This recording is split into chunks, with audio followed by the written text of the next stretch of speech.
Talk about the fire danger, but hey, sunscreen, another concern. Yeah, exactly. And it's getting so warm that we want to be outside. If it wasn't for the wind, a lot of this would be so perfect to be outdoors. Taking a look at our red flag warning, this is in place through 9 o'clock tonight from southwestern to southeastern Colorado into Douglas and Jefferson counties as well. So again, very, very windy in some areas out there. So continue to be careful. We just kind of the name of the game right now. It's so dry outside. You add in any kind of wind, fire is a huge concern. And it is really gusty out there from Estes Park through Craig, down towards Telluride and Durango, and then out toward the eastern plains. We are very, very gusty right now. You can see anything from about 30 to close to 50-mile-per-hour gusts in parts of our state across the Front Range. Gusts up to close to 40 miles an hour at DIA and near Bennett, south side of Denver on the windy side as well. Of course, once you get up near Berthoud Pass, it's always very windy up there. Our weather watcher Kimberly Novich in Como said it's windy. Winds are between 32 and 35 miles an hour where she's at, and checking in with our critical fire outlook for tomorrow. This is our area that we're concerned about. Of course, the entire eastern side of the state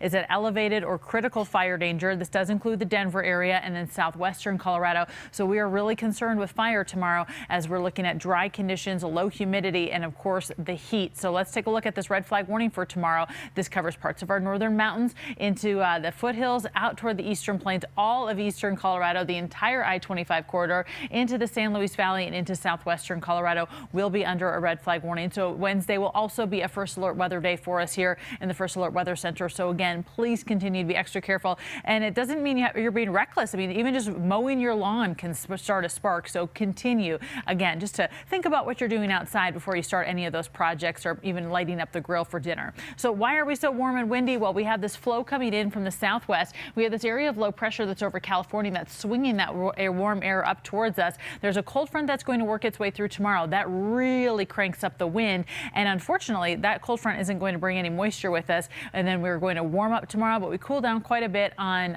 Thursday, and we're looking at less fire danger, but it will still be a little bit windy out there, maybe just not quite as bad as what we're expecting tomorrow. Right now it's 74 in Denver, 69 in Greeley, 87 in Lamar, High Country, 68 in Frisco, and for Aspen, 75 in Grand Junction. And tonight, 48 in Denver and for Boulder, 50s out east. High Country, lots of 30s, 40s, so fairly mellow. Tomorrow we jump up to 88 degrees in Denver, 89 in Greeley, close to 100 as you head down into southeastern Colorado. There may be some areas that actually crack into the triple digits. And something else here, we have that huge fire burning in New Mexico that we've been talking about in the last couple of weeks, actually.